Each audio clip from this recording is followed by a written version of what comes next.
आज तर या झटपट बनणाऱ्या चिकन बिर्याणीसाठी आमच्या दोघांची भांडणं झाली.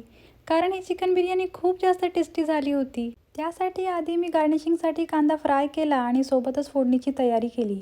फोडणीमध्ये मी खडे मसाले, बारीक चिरलेला कांदा आणि लसूण अद्रकची पेस्ट ॲड केली आणि तिला चांगलं भाजून घेतलं. नंतर त्यामध्ये सगळे ड्राय मसाले, बिर्याणी मसाला आणि एक बारीक कापलेला टमाटर ॲड केला आणि मसाल्यांना चांगलं शिजवलं.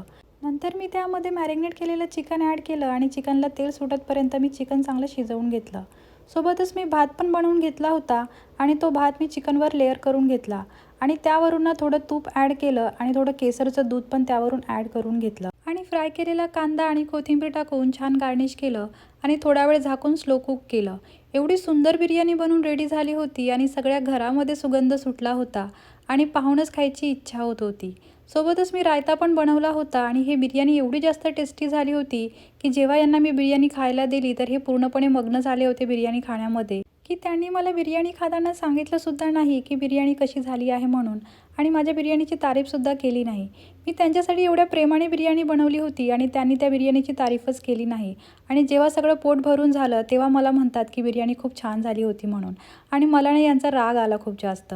तुमच्यासोबत पण असं होतं का? मला नक्की कमेंट करून सांगा. बाय.